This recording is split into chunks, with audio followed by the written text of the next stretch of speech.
Next up in the Mabuse Lives set is number 306, The Invisible Dr. Mabuse. Now we lose Gert Frob here from this one, which is a bit of a shame because I do like that character, but Lex Barker stays on as Joe Como, and his character's changed a little bit. He is definitely a FBI agent in this one. There's no duplicitousness to his character,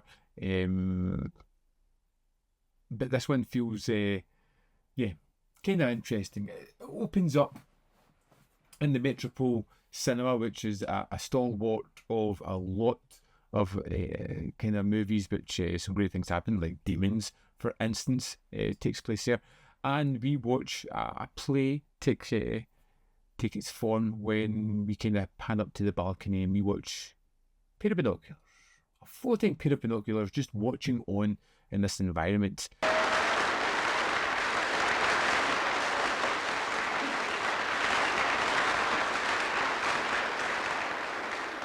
It is a kind of quirky and fun opening. It's got a kind of jaunty soundtrack with it. It just feels light.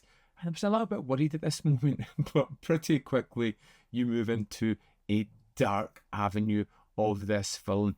We have Bobo the clown brutally murdering a character we meet at the start, and this is a vicious death.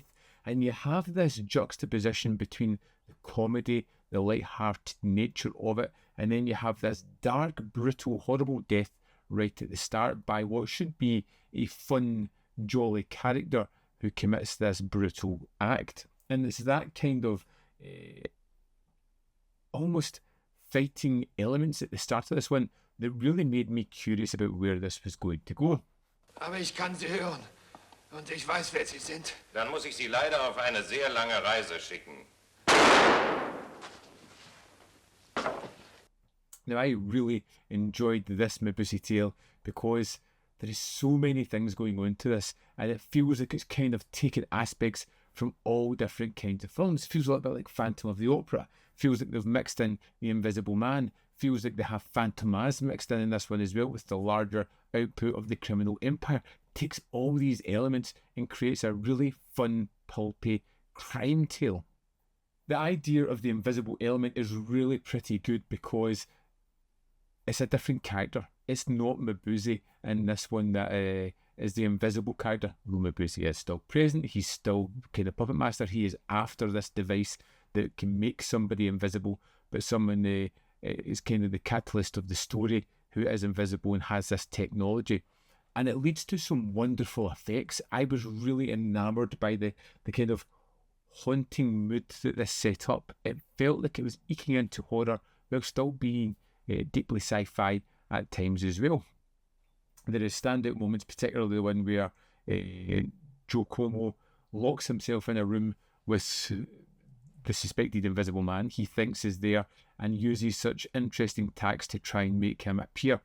And you get this wonderful sight of the early kind of visual effects, which are terrific, to be honest.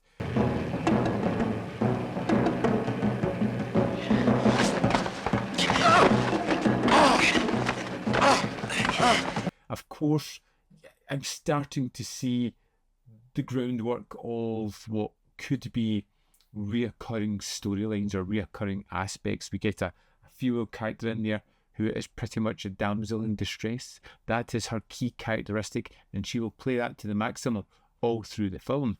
But because there are so many distracting elements going on, I was just fascinated by everything that this film is throwing at me.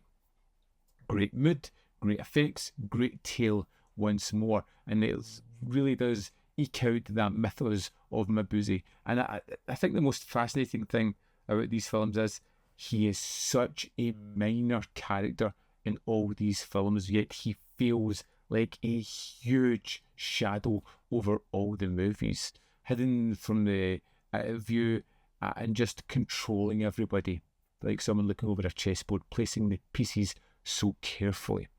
I really liked the mix of genres in this one. I felt that was a really bold choice and something that works incredibly well.